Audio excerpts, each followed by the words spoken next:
Bonjour et bon sabbat. Vous êtes content d'être là ce matin? C'est le deuxième sabbat depuis notre réouverture. Je dis merci Seigneur pour le privilège de nous retrouver ici pour adorer, célébrer et exalter le nom de notre Dieu. Je voudrais juste avant d'entrer dans le message du jour, réitérer ce que vous savez déjà. Ça vient d'être dit, nous sommes dans une phase où nous avons repris ce qui est bien. Donc le mercredi soir, à 19 h, réunion de prière. Il ne faudrait pas que ça soit juste une belle expérience de départ qui s'arrête en chemin. Donc tous les mercredis soirs, d'accord, jusqu'au retour de Jésus, nous sommes là à 19 h pour prier ensemble. Et puis il y a un autre rendez-vous qui est encore plus proche que mercredi, c'est demain soir pour le cercle d'études approfondies. Nous allons le reprendre. Ceux qui ont bonne mémoire se rappellent que l'année dernière, nous avions eu notre cercle d'études où nous fouillions les Écritures pour être en mesure de défendre notre foi, étudier en profondeur. Donc le rendez-vous reprend demain soir à 18 h. L'idée, c'est de commencer plus tôt pour pouvoir terminer plus tôt. D'accord ? Donc, toute l'Église est invitée à être ici même, demain soir, pour la reprise de notre cercle d'études approfondies. Nous allons faire ce cercle d'études sur un rythme un dimanche sur deux. Donc, je vous invite à faire déjà des plans, à commencer par demain soir. D'accord ? À la fin du sermon, je vous donnerai une adresse où vous pourrez aller faire le plein gratuitement. Alors, sérieusement, j'ai essayé, ça marche, d'accord? Donc, mais il faut connaître, d'accord? Je vais vous dire ça à la fin du sermon. Si je vous dis maintenant, vous n'allez pas écouter ce que je dis, et puis certains peut-être voudront même y aller tout de suite, d'accord? Prions. Je suis là, Seigneur, nous sommes là, et tu es là, alors parle-nous. Amen.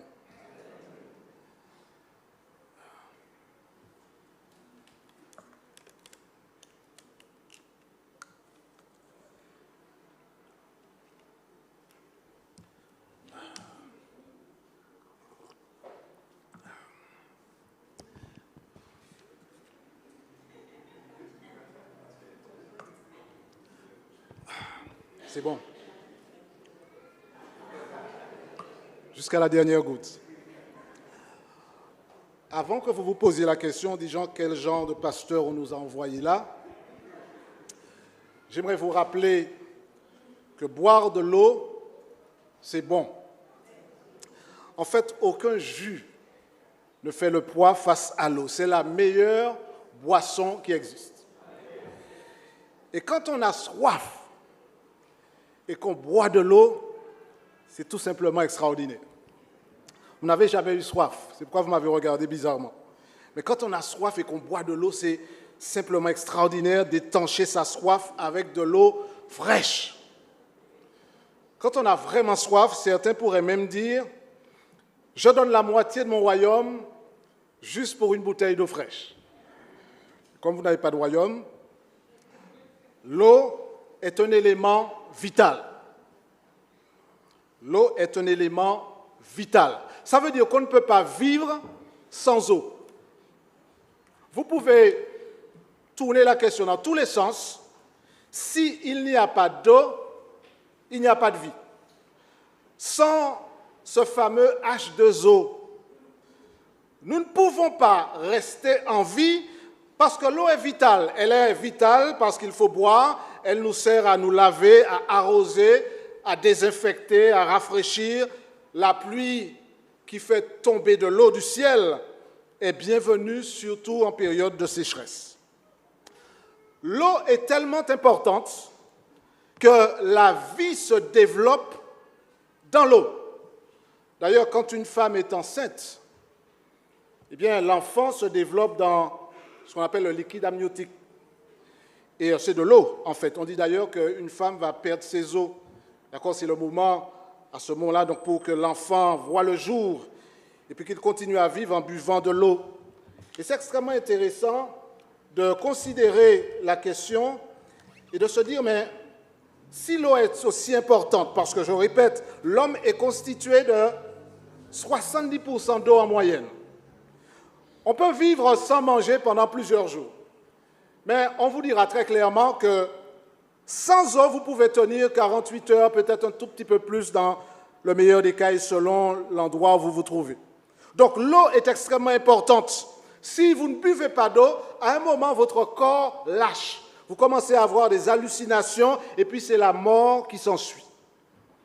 L'eau sert à maintenir la température corporelle. Vous savez qu'on a une température qui est la bonne et qui maintient le corps dans de bonnes conditions. Et lorsqu'il fait trop chaud, eh bien notre corps peut arriver à être en surchauffe. Et l'eau est importante, elle absorbe la chaleur et puis elle la restitue sous forme de sueur notamment. Dieu nous a créé des êtres extraordinaires, pas vrai?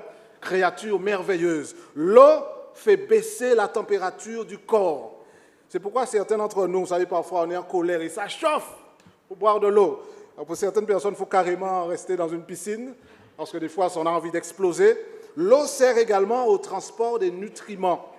Alors j'ai cherché un petit peu et j'ai réalisé que l'eau est un élément que l'on retrouve pratiquement partout dans la vie. L'excrétion des déchets par les urines se fait grâce à l'eau.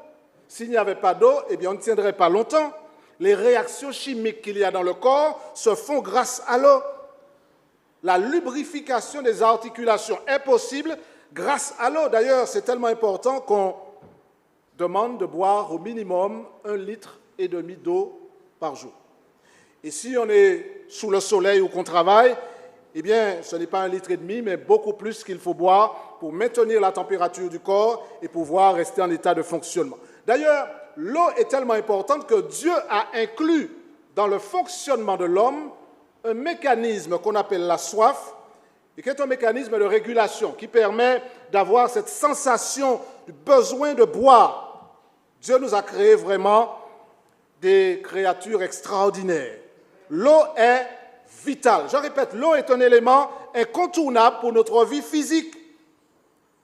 Mais ce matin, je voudrais vous inviter à considérer avec moi pourquoi l'eau est également un élément encore plus important sur le plan spirituel. Je voudrais vous inviter à me suivre attentivement ce matin. Nous allons laisser parler le texte.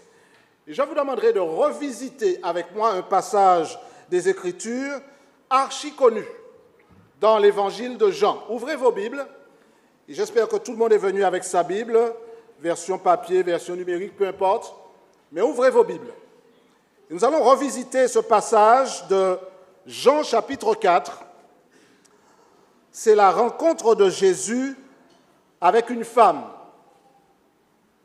Jean chapitre 4, rencontre phénoménale de Jésus avec une femme, et pas n'importe quelle femme, une femme samaritaine. Vous avez trouvé le texte? Jean chapitre 4 dit ceci. Le Seigneur sut que les pharisiens, nous sommes au premier verset, le Seigneur sut que les pharisiens avaient appris qu'il faisait et baptisait plus de disciples que Jean. Toutefois, Jésus ne baptisait pas lui-même, mais c'était ses disciples. Alors, il quitta la Judée et retourna où? Alors, suivez avec moi, je vous ai dit que le texte va nous parler ce matin. Jésus quitte la Judée et il retourne en Galilée. Donc, il part du sud et il remonte vers le nord, vers la Galilée. Et au verset 4, il est dit quelque chose d'intéressant. Comme il fallait qu'il passât par la Samarie. Alors, ce n'est pas tout à fait vrai. Alors, je fais attention en disant ça, puisque si c'est dans la Bible, c'est que c'est vrai. Mais ce n'est pas tout à fait vrai. C'est-à-dire que quand le texte dit qu'il fallait que Jésus passe par la Samarie, ce n'était pas une nécessité géographique. En fait, il y avait des chemins qui permettaient de sortir de la Judée pour arriver en Galilée, qui étaient beaucoup plus simples. Jésus n'avait pas besoin de passer en Galilée géographiquement parlant, sauf que ce n'était peut-être pas une nécessité géographique, mais il fallait que Jésus passe en Samarie parce qu'il avait un rendez-vous en Samarie. Il y avait quelqu'un là que le Seigneur devait rencontrer. Prophétiquement, le Seigneur avait besoin de rencontrer quelqu'un en Samarie. Donc son passage par la Samarie ne répond pas à un besoin géographique, mais à un besoin prophétique. Jésus devait rencontrer quelqu'un en Samarie. Je rappelle que la Samarie et une bonne partie de la Judée fait partie de ces territoires palestiniens qui sont aujourd'hui disputés. Du côté de Naplouse, d'accord? C'est là où on retrouve, là où l'histoire que nous considérons maintenant se produit. Donc, le passage de Jésus en Samarie est voulu par Dieu. La conversation que Jésus aura avec cette femme est voulue par Dieu. Laissez-moi vous dire une chose. Si Jésus désire vous rencontrer, personne n'empêchera Jésus de vous rencontrer. Il y a certains d'entre nous qui ont besoin d'être rencontrés par Jésus. Peut-être que certains d'entre nous, nous soupirons après ce moment en disant « Quand est-ce que Jésus va passer là où j'habite ?» Si Jésus doit vous rencontrer, il vous rencontrera, quel que soit le chemin qu'il doit prendre, personne n'empêchera Jésus de vous rencontrer. Et le texte nous dit dans Jean 4, nous sommes au verset 5, « Il arriva dans une ville de Samarie nommée comment ? Sichar, près du champ que Jacob avait donné à Joseph, son fils. » Chose intéressante, Sichar est un terme qui signifie buveur. Je me pose des questions souvent quand je lis le texte de la Bible et je me dis, est-ce que c'est par hasard? Et je sais que ce n'est pas par hasard. Jésus s'arrête dans cette ville appelée Sichar, et Sichar signifie buveur. Et Jésus va s'adresser à une femme. Et l'histoire que nous allons considérer maintenant, cette histoire est tout simplement phénoménale. J'aimerais nous inviter à aller plus loin que d'habitude. Jésus va s'adresser à une femme qui est en marge de la société. Et peut-être que ce matin, ici, dans cette salle, il y a des personnes qui se disent, mais personne ne s'intéresse à moi. Il n'y a personne qui soit jamais venu me voir et manifester une attention. Je viens peut-être même dans l'église, je suis là, j'arrive et je repars et personne ne s'intéresse à moi. Personne ne m'a jamais dit je t'aime, personne ne m'a inclus dans un groupe populaire. Vous êtes en bas de l'échelle. Laissez-moi vous dire que qui que vous soyez, le Seigneur Jésus s'intéresse à vous. J'aime ce Jésus-là. Il s'intéresse à moi, quel que soit mon rang social, quel que soit ce que les gens pensent de moi, le Seigneur Jésus s'intéresse à moi. Et j'aime ce Jésus de la Bible. Et la rencontre avec la femme samaritaine est riche en enseignements. Frères et sœurs, ce matin, je voudrais vraiment que l'on s'imprègne de ce que le texte voudrait nous dire. Cette rencontre de Jésus avec la femme samaritaine est riche en enseignements pour vous et pour moi. Alors, on peut lire le texte de Jean 4, Jésus et la femme samaritaine. On peut le lire comme simplement un texte qui raconte une belle histoire. On peut le lire de manière culturelle. Vous savez, quand j'étais petit, on chantait un chant qui disait « La Samaritaine, ten, vas à la fontaine, ten, pour chercher de l'eau dans son petit seau. » Si vous connaissez ce chant-là, c'est que comme moi, vous n'êtes pas né récemment. Mais ce chant-là, triste à dire, mais c'est la réalité, ce chant-là est un chant qui fait allusion à cet épisode de l'Évangile. Sauf que les gens qui chantent ce chant-là sont loin de mesurer la portée du texte. On lit le texte, c'est bien Jésus et la Samaritaine. On fait des rondes, enfin à l'époque, on faisait des rondes et on chantait la Samaritaine, ten. Sauf que ce matin, je voudrais qu'on dépasse la Samaritaine, ten, pour entrer dans l'expérience de Jésus avec cette femme samaritaine. Il se retrouve avec cette femme autour d'un puits légendaire, le puits de Jacob. Un puits qui faisait la fierté de la communauté, mais qui empêchait à cette femme de voir une réalité plus grande. En fait, je ne sais pas si quand vous lisez le texte, vous vous rendez compte d'une chose. On vous dit que Jésus, alors, on n'a peut-être pas encore lu jusque-là, mais regardez ce que Jésus dit, le texte dit à propos de Jésus au verset 6. Là se trouvait un puits de Jacob, et Jésus, fatigué du voyage, était assis au bord du puits.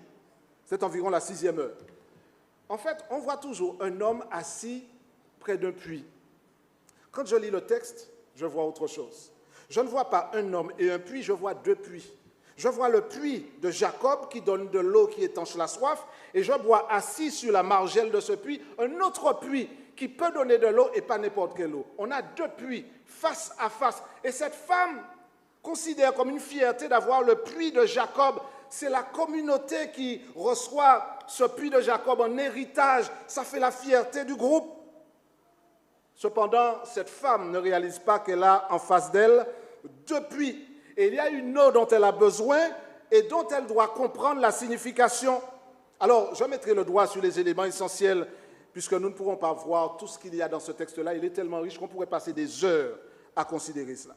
Et puis, il y aura un échange entre Jésus et cette femme. Suivez bien, parce que l'échange est, je vous dis qu'il est extraordinaire. Entre Jésus et cette femme, il y aura un échange tout simplement extraordinaire. Ne passons pas à côté de la richesse de ce texte. Voilà ce qui est dit ici.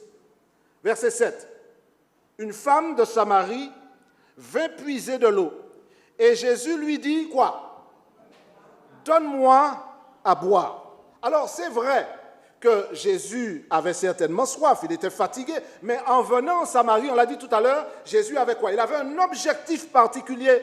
Rappelez-vous, il aurait pu aller en Galilée en passant par un autre chemin, sans passer par la Samarie. Sauf qu'il avait rendez-vous avec cette femme prophétiquement. Il voulait prendre cette femme et l'amener de là où elle était à un endroit où elle devait se trouver. Et surtout, Jésus a quelque chose à nous enseigner à travers cette rencontre avec cette femme.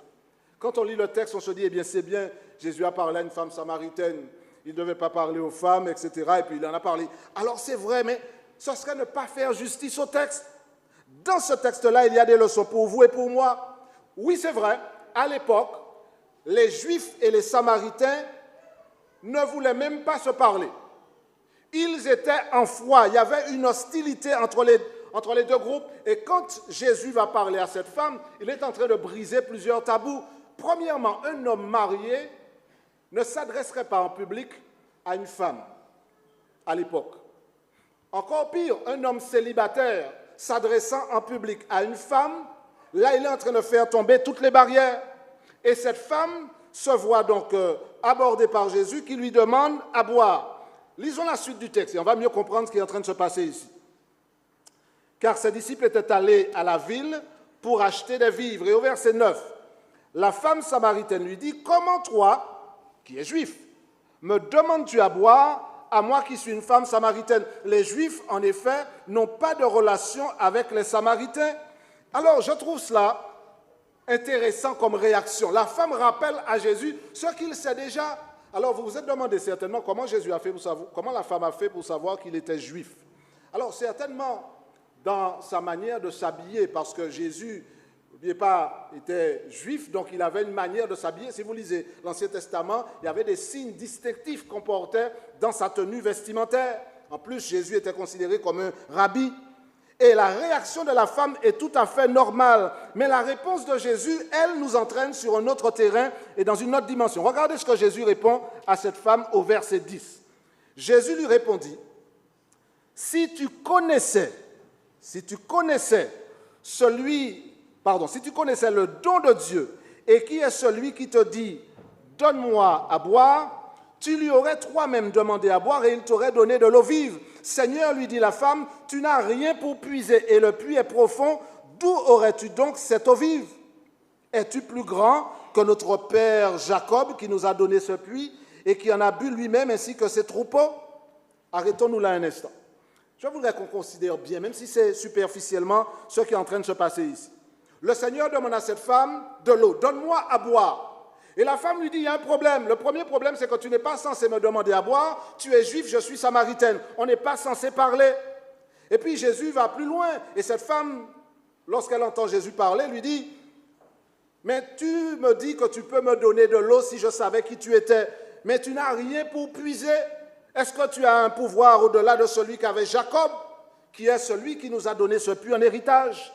En fait, Jésus est en train de parler, sans que cette femme ne se rende compte de cela, Jésus est en train de parler de lui. Je relis ce passage que nous venons de lire, au verset 10, pardon. « Si tu connaissais le don de Dieu, et qui est celui qui te dit, donne-moi à boire, tu lui aurais toi-même demandé à boire, et il t'aurait donné de l'eau vive. » C'est quoi de l'eau vive? Vous savez, l'eau que j'ai bu tout à l'heure, elle a été achetée dans le commerce.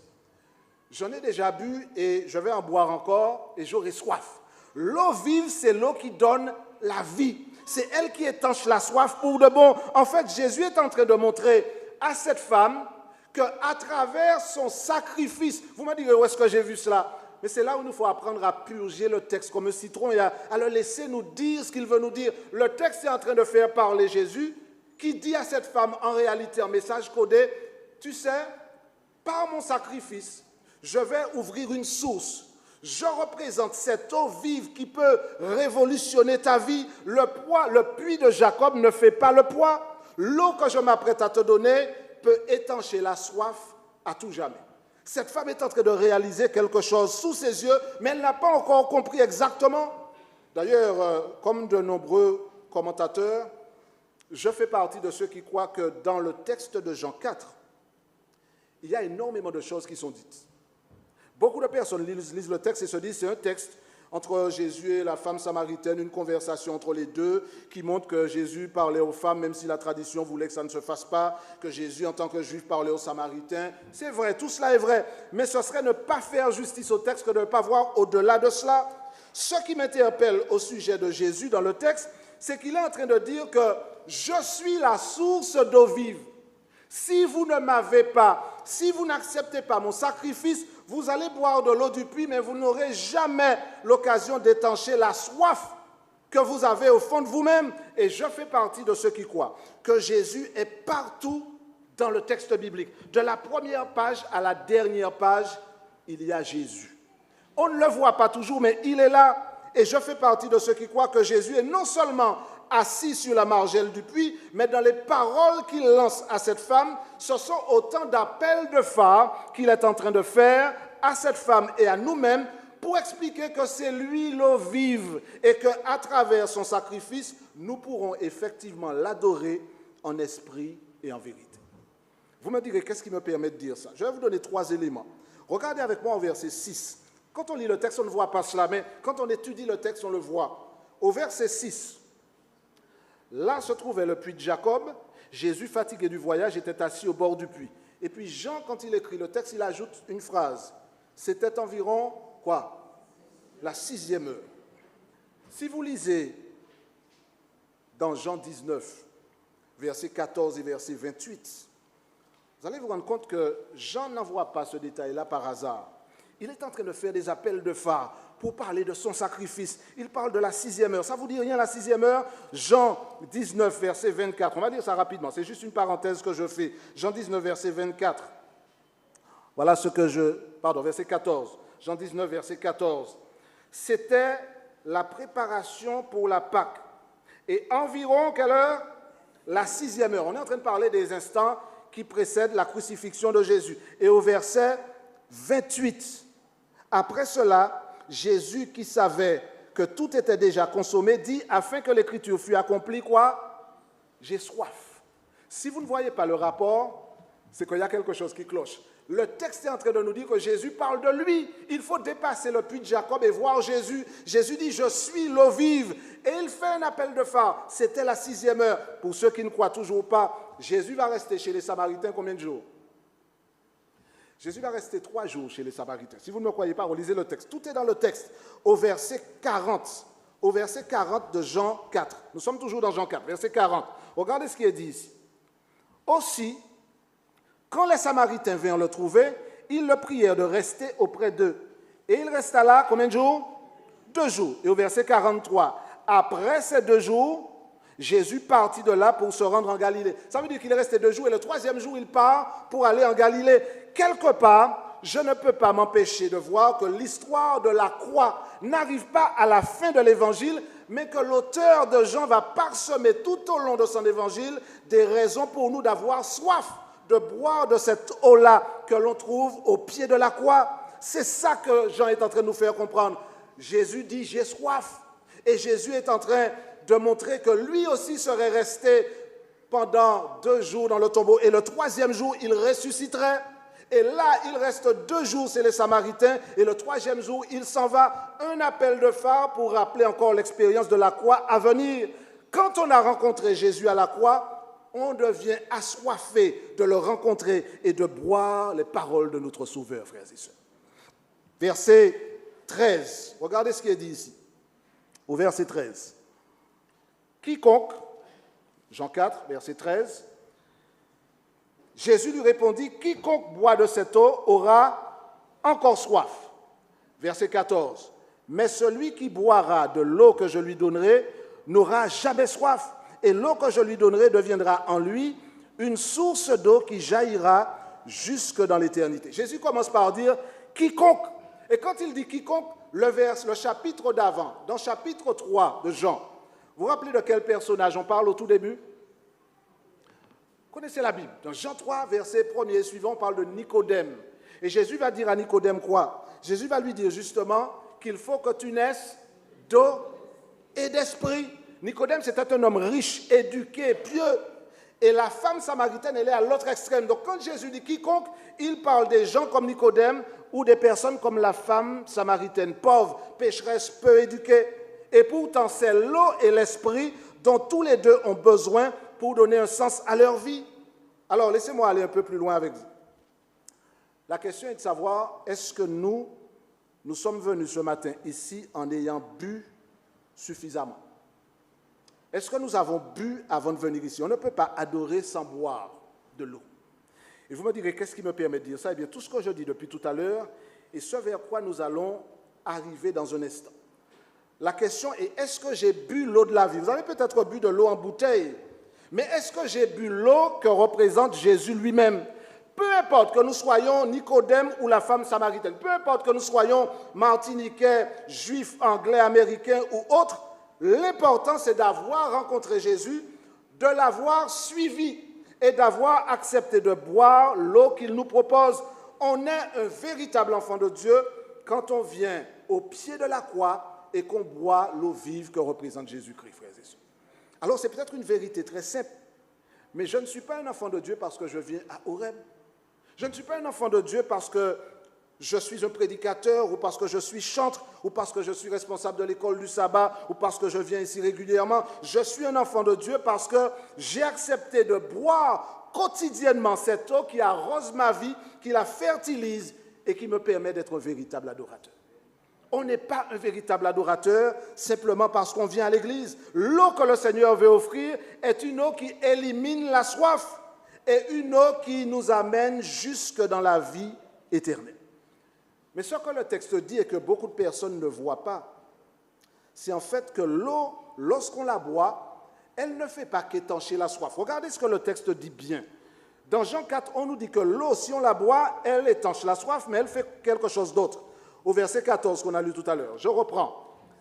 Le texte dit que celui qui en boit n'aura plus jamais soif, et l'eau que je lui donnerai, dit Jésus, deviendra quoi? Une source d'eau qui jaillira jusque dans la vie éternelle. Ça veut dire que non seulement elle étanche ma soif, mais elle devient à son tour une source d'eau qui jaillit. Ça devient un puits. Quand je bois cette eau-là, je deviens moi-même un puits qui permet d'arroser les autres.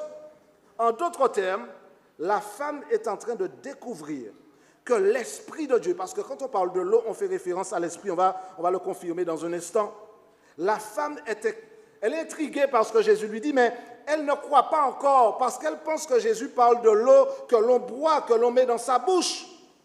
Mais au verset 15, elle va dire quelque chose d'extrêmement important. Lisez avec moi au verset 15.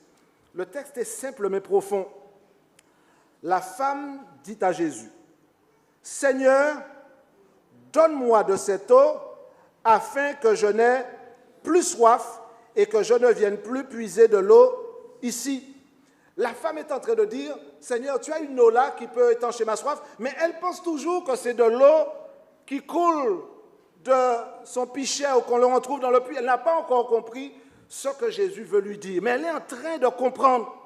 En fait, la perception de cette femme, elle était erronée, mais elle arrive petit à petit, comme Nicodème à comprendre. Vous vous rappelez comment Nicodème a fait son cheminement? Jésus lui dit, il faut que tu naisses de nouveau. Qu'est-ce qu'il dit à Jésus? Il faut que je rentre dans le sein de ma mère pour naître à nouveau. Il n'a pas encore compris.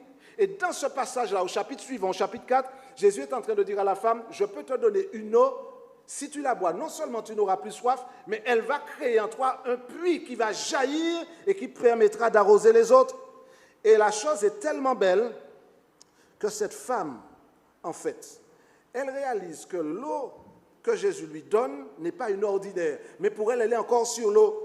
et je suis peut-être de ceux qui disent, pas peut-être, je suis de ceux qui disent que cette femme, elle pense encore à des choses matérielles, elle pense à de l'eau qu'elle pourra mettre dans sa jarre, repartir chez elle en disant, cette eau-là, c'est une eau spéciale. Peut-être que Jésus a prié dessus, il a dit quelque chose, et cette eau-là, on peut la boire et ne plus avoir soif.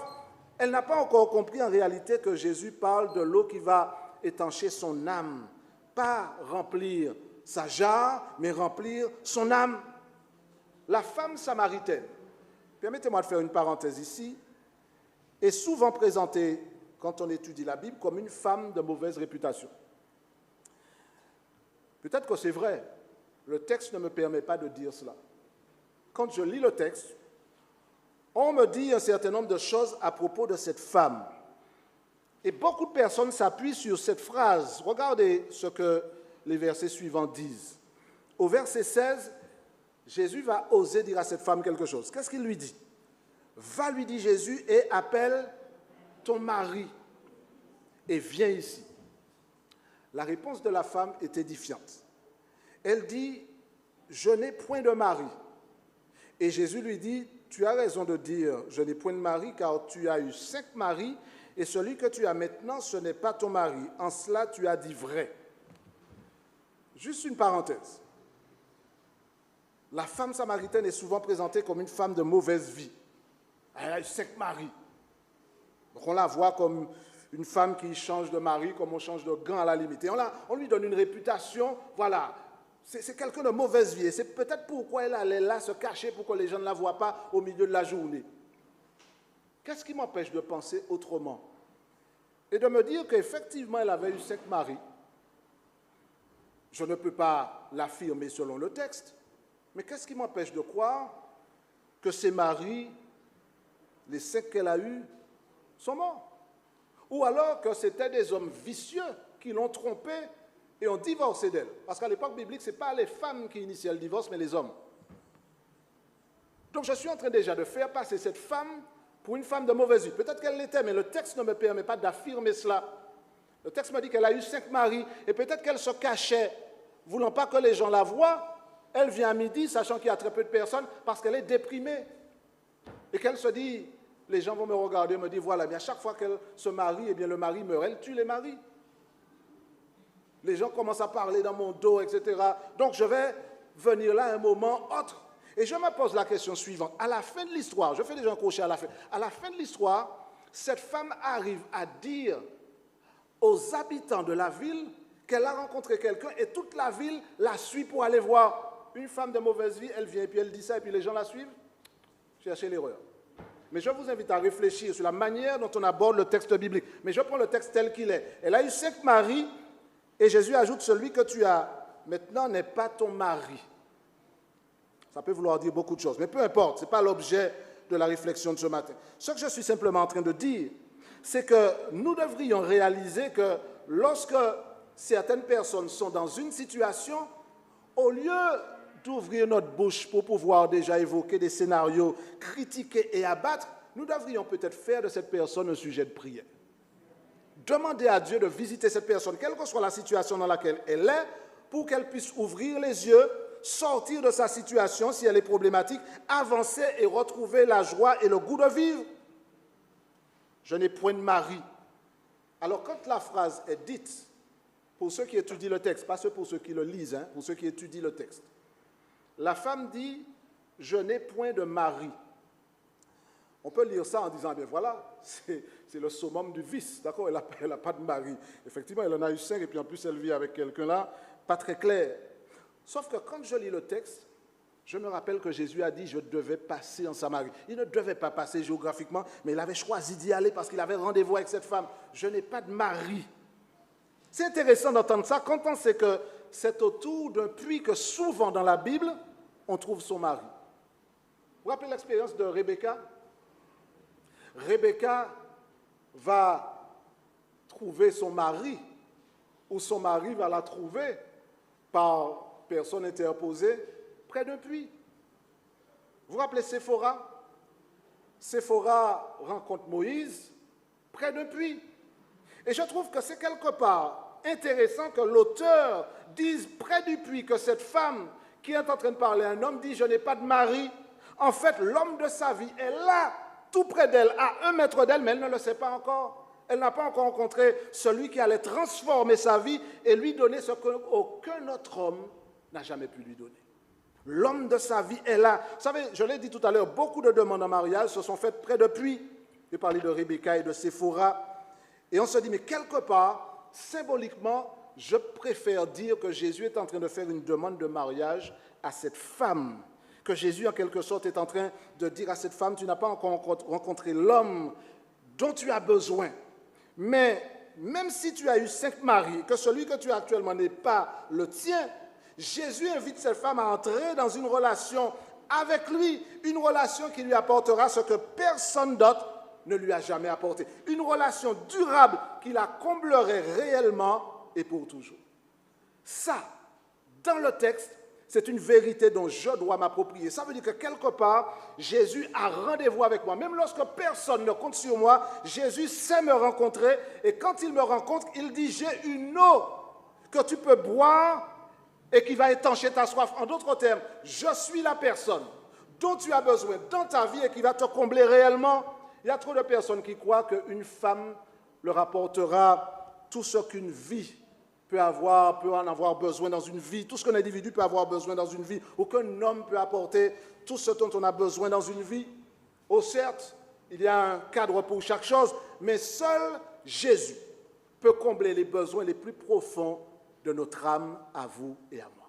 Seul Jésus peut combler notre âme. Et nous avons besoin de boire cette eau-là. La question est, est-ce que nous avons bu avant de venir ici? Est-ce que maintenant là, nous sommes en train de boire en tant qu'individu?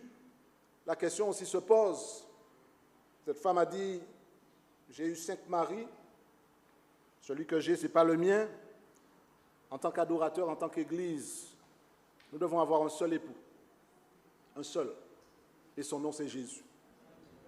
Alors la question c'est, est-ce que celui que vous adorez est-il votre seul époux?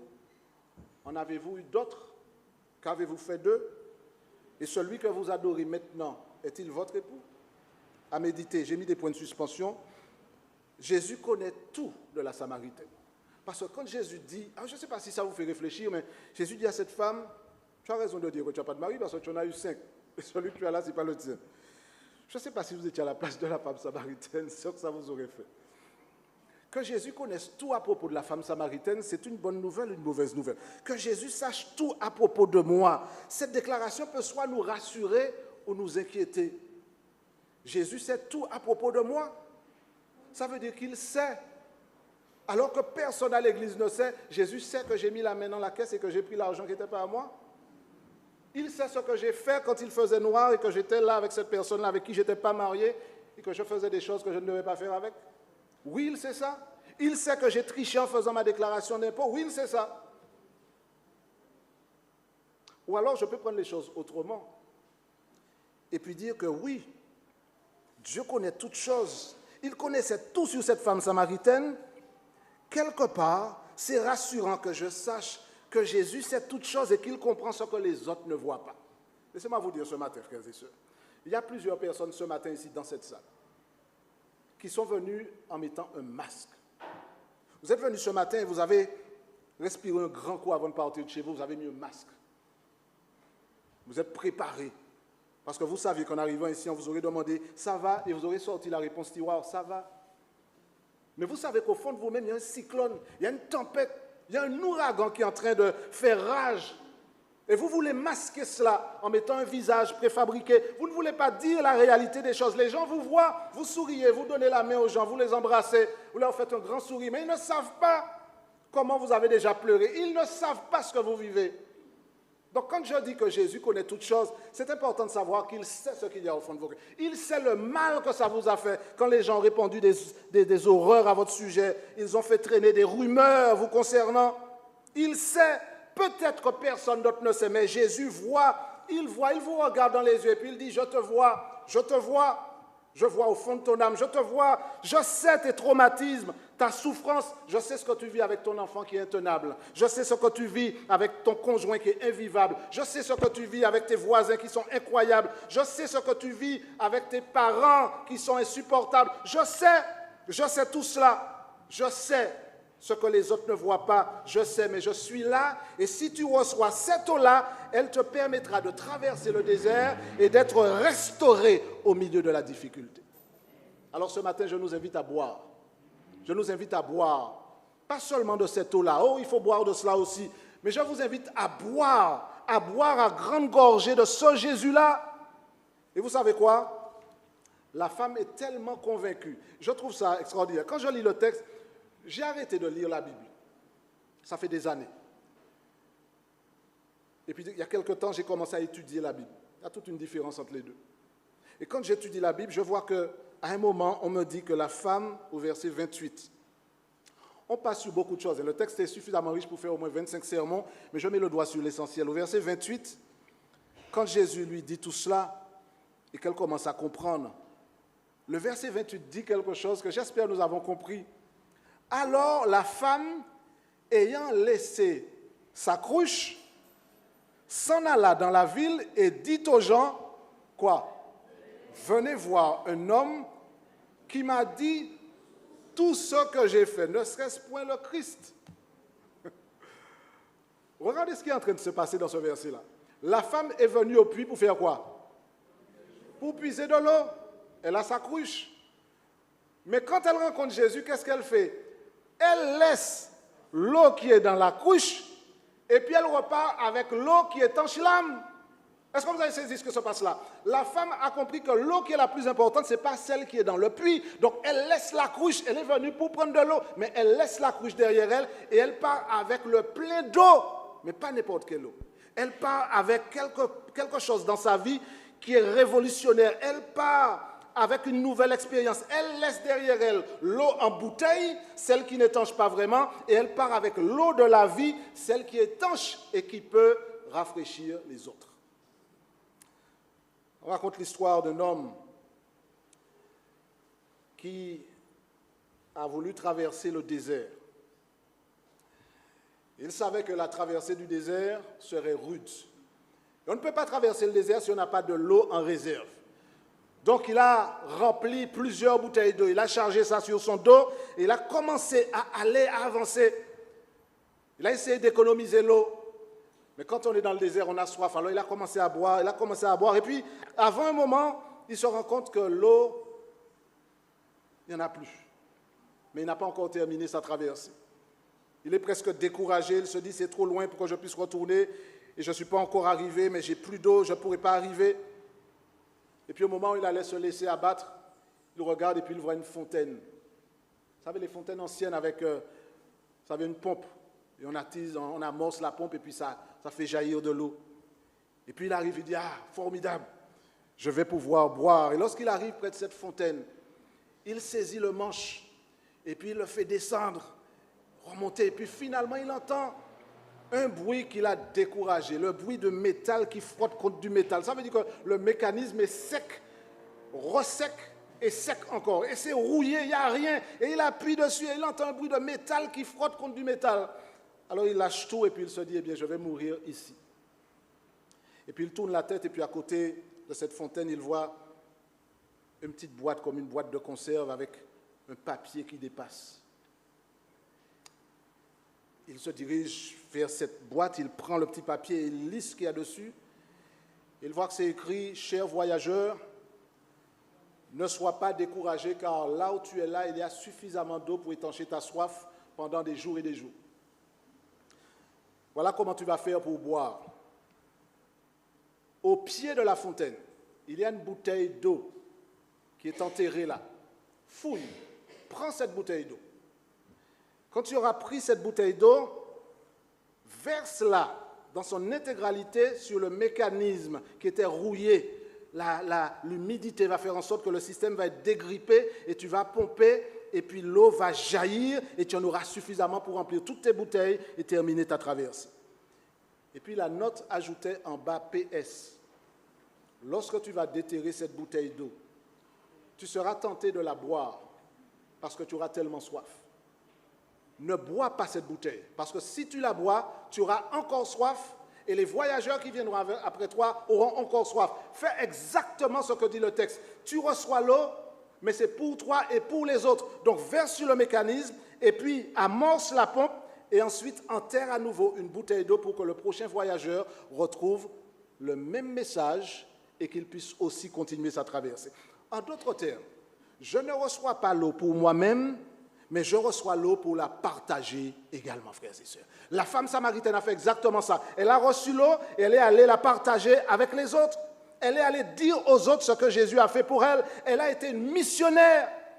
D'ailleurs, quand on lit les versets 39 à 42, et je veux rapidement terminer, on a passé sur beaucoup de choses, mais permettez-moi d'ajouter ceci. Au verset 39 à 42 de Jean 4 toujours, voilà ce que je lis. Il est dit, plusieurs Samaritains de cette ville crurent en Jésus à cause de cette déclaration formelle de la femme. Il m'a dit tout ce que j'ai fait.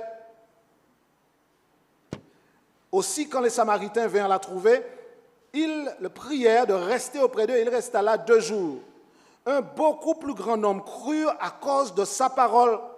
Et il disait à la femme, ce n'est plus à cause de ce que tu as dit que nous croyons, car nous l'avons entendu nous-mêmes et nous savons qu'il est vraiment le sauveur du monde.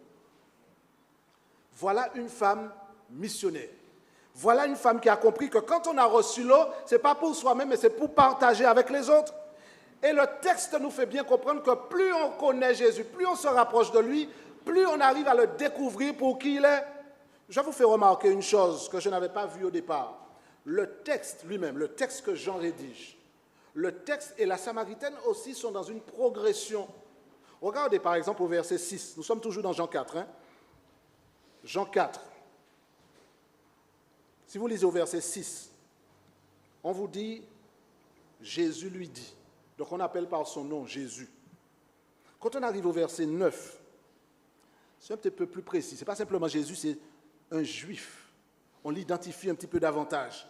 Au verset 11, la femme samaritaine ne dit plus un juif ou Jésus, elle dit Seigneur. Elle a déjà commencé à progresser. Elle est déjà arrivée quelque part d'autre. Seigneur, si vous lisez au verset 15 et au verset 19, elle dit Seigneur. Et au verset 19, Jésus n'est plus un juif ou un Seigneur, mais au verset 19, elle dit je vois que tu es prophète. La progression est extraordinaire. Au verset 25, il est question de Messie. Au verset 25 et au verset 29, on parle de Christ. Et au verset 42, on nous dit qu'il est le sauveur du monde. Le texte fait une progression volontaire pour montrer que plus on se rapproche de Jésus, plus on parle avec lui, plus on boit ses paroles, plus on le découvre pour qui il est. Avant de terminer, il s'est passé quelque chose à Horeb. Et j'ai décidé d'en parler à l'église ce matin.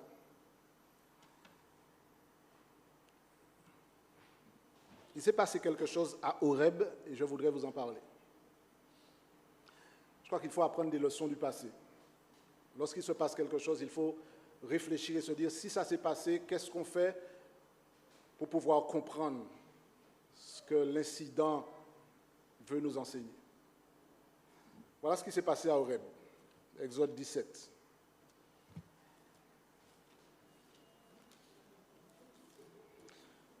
Je sais. Vous pensez que je vous ai raconté des 1000 ans? Désolé. Exode 17. J'entends vos pensées. Je crois que le pasteur nous a raconté ce qu'il a vu ici en arrivant un jour subitement, etc., etc. Mais voilà ce qui s'est passé à Horeb, Exode 17. Je ne vais pas tout dire parce que j'ai déjà développé ça dans un sermon qui est sur YouTube. D'accord? Je crois que c'est le 15 juillet, vous pouvez aller voir pour avoir tous les détails. Toute l'assemblée, à partir du verset 1, je lirai volontairement. Toute l'assemblée des enfants d'Israël partit du désert de Sin selon les marches que l'Éternel leur avait données et ils campèrent à Réphidim où le peuple ne trouva point d'eau à boire. C'est grave ça, on est dans le désert, quand on veut arriver à la terre promise, à la Canaan, il faut boire de l'eau. Si vous n'avez pas d'eau dans le désert, vous mourrez. Il n'y a pas d'eau. Alors le peuple, au verset 2, chercha querelle à Moïse et il dit « Donnez-nous de l'eau à boire. » Moïse leur répondit « Pourquoi me cherchez-vous querelle? Pourquoi tentez-vous l'Éternel ?» Le peuple était là, pressé par la soif et murmurait contre Moïse. Et il disait, pourquoi nous as-tu fait monter hors d'Égypte pour me faire mourir de soif avec mes enfants et mes troupeaux? Moïse cria à l'Éternel en disant, que ferai-je à ce peuple? Encore un peu et ils me lapideront. L'Éternel dit à Moïse, passe devant le peuple et prends avec toi des anciens d'Israël. Prends aussi dans ta main la verge avec laquelle tu as frappé le fleuve et marche. Et au verset 6, voici, je me tiendrai devant toi sur le rocher d'Horeb. Tu frapperas le rocher et il en sortira de l'eau et le peuple boira. Il y a de l'eau à Horeb. Il y a de l'eau à Horeb, frères et sœurs. Personne ne devrait sortir d'ici ce matin sans avoir eu sa soif étanchée. Personne ne devrait sortir d'ici en disant j'ai soif, parce qu'il y a de l'eau à Horeb. Ce qui s'est passé à Horeb là, tout le monde ici devrait savoir ce qui s'est passé à Horeb.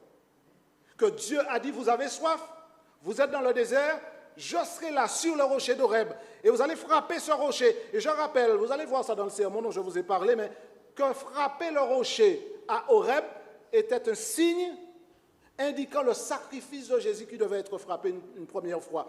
Et c'est pourquoi, une seule fois d'ailleurs, c'est pourquoi d'ailleurs dans Nombre 20, quand Dieu dit à Moïse de ne pas frapper le rocher, c'est une manière de dire je ne peux pas être crucifié une deuxième fois, tu vas parler au rocher. Tu vas parler au rocher. La semaine dernière, je disais que les rochers parlent. Eh bien, aujourd'hui, je vous dis qu'on peut parler au rocher. Et le rocher fait sortir de l'eau pour étancher la soif que vous et moi, nous avons. Pas n'importe quelle soif. La solution au problème du peuple se trouve dans le rocher.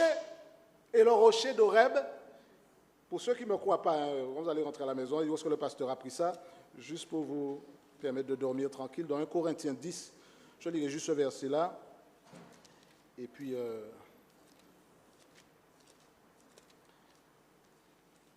quand j'aurai lu ce texte-là, je pourrai aborder la deuxième partie de mon message, puisqu'on est là jusqu'à 14 heures. Alors, 1 Corinthiens 10. 1 Corinthiens 10. Encore un peu, ils me lapideront, c'est ça? Alors, 1 Corinthiens 10, pas vous, les autres. 1 Corinthiens 10, verset 4. Et qu'ils ont tous bu le même breuvage, car ils buvaient à un rocher spirituel qui les suivait, et ce rocher était Christ. On est d'accord? Le rocher, c'est Christ. Et quand on frappe le rocher d'Horeb, il y a de l'eau qui sort. Il y a de l'eau à Horeb, mes amis. On n'a pas besoin de fouiller autour du temple pour voir s'il y a du pétrole ou autre chose. Il y a de l'eau à Horeb. Il suffit simplement de parler au rocher et de l'eau jaillira. D'ailleurs, lorsque le rocher... Je fais encore cette parenthèse. Même si je fais un peu de chirurgie dedans, ce n'est pas grave. Lorsque, c'est Ellen White qui dit ça, page 209 de Prophète, aux premiers écrits plutôt. Lorsque le soldat perça le côté de Jésus sur la croix, il en sortit deux liquides distincts. Vous vous rappelez quoi? De l'eau et du sang. Le sang avait pour but de laver les péchés de ceux qui croiraient en son nom, et l'eau représentait cette eau vive obtenue grâce au Sauveur pour donner la vie aux croyants. Le sang qui est sorti du côté de Jésus, le sang qui est sorti représentait la puissance du pardon. Quel que soit ce que j'ai fait, je suis content d'avoir affaire à un Jésus qui pardonne. Et c'est pourquoi le sacrifice de Jésus était pour cette femme vital. J'essaie de te faire comprendre, chère femme samaritaine, que tu es venu chercher de l'eau, mais c'est mon sacrifice qui va te libérer de ta vie, de péché, de tes erreurs, de tout. C'est mon sacrifice et c'est pourquoi je te donne autant d'éléments que tu ne perçois peut-être pas. Et l'eau qui sort du côté de Jésus représente le Saint-Esprit. Si vous ne me croyez pas, un peu plus loin, Jean explique dans Jean 7. D'accord, Jean 7, versets 38 et 39. Celui qui croit en moi, des fleuves d'eau vive couleront de son sein, comme dit l'Écriture. Il dit cela de l'Esprit que devait recevoir ceux qui croiraient en lui, car l'Esprit n'était pas encore, parce que Jésus n'avait pas encore été glorifié. Alors ce matin, je voudrais juste terminer. On a été plus long que d'habitude, mais vous savez, quand vous n'avez pas bu depuis longtemps, c'est bien de boire et de se rafraîchir, et puis de laisser l'Esprit de Dieu nous envahir. Personne ne devrait sortir d'ici ce matin sans avoir été désaltéré, sans avoir bu à gorge, à pleine gorgée l'eau de la vie, sans être régénéré par le Saint-Esprit. Et ça doit se voir. Si on a bu, ça doit se voir, parce que le texte fait un lien avec l'adoration. Ça veut dire que si vraiment j'ai accepté Jésus, son sacrifice, Si j'ai été régénéré par l'eau de l'esprit, alors dans nos rapports les uns avec les autres, ça va se voir. Je vais aimer comme Jésus. Je vais pardonner comme Jésus. Je vais éviter de répandre des rumeurs sans fondement. Je vais éviter de faire ce que le diable m'inspire, mais je ferai ce que l'Esprit de Dieu me pousse à faire. Horeb devrait être un endroit où l'amour fraternel, le pardon et la vie de disciple sont d'actualité, parce qu'on est témoin pour Jésus. On est dans une dimension autre parce que nous avons rencontré l'homme de notre vie près du puits et nous avons bu l'eau qui désaltère et qui jaillit comme un puits de notre vie. Alors ce matin, le Christ vous dit, venez et buvez. Je vous avais promis une adresse. C'est là que vous pouvez faire le plein. N'allez pas dans les stations-service. Vous allez devoir y retourner tout le temps. Mais vous voulez faire le plein gratuitement? Le rocher est là. Il suffit de parler au rocher. Vous imaginez, vous mettez devant une pompe de station-service et vous parlez, puis vous dites, je veux le plein, puis ça remplit, et puis vous ne payez rien du tout. Certains ont aimé ça. J'ai mieux. On se met devant le rocher qui est Christ. On parle au rocher et de l'eau jaillit pour désaltérer notre soif. C'est ce dont j'ai besoin. C'est tout ce dont j'ai besoin. Il y a tellement de personnes en Samarie autour de nous qui ont besoin, peut-être des gens qui cherchent à creuser des puits, ils ont besoin de l'eau vive. L'endroit où nous allons rencontrer cette eau vive, ce n'est pas à Horeb le bâtiment, mais c'est à Horeb là où Jésus se tient sur le rocher. Alors lorsque nous serons là-haut, nous serons près de lui et nous serons près du fleuve. L'eau de la vie sera là. Après le désert, il y aura la terre promise et l'eau. Alors buvons, buvons, buvons et buvons. Regardons la terre promise, la Canaan que Dieu nous propose. Cette Canaan est à portée de vue, mais nous allons mourir dans le désert si nous ne buvons pas pour arriver jusqu'à la terre promise.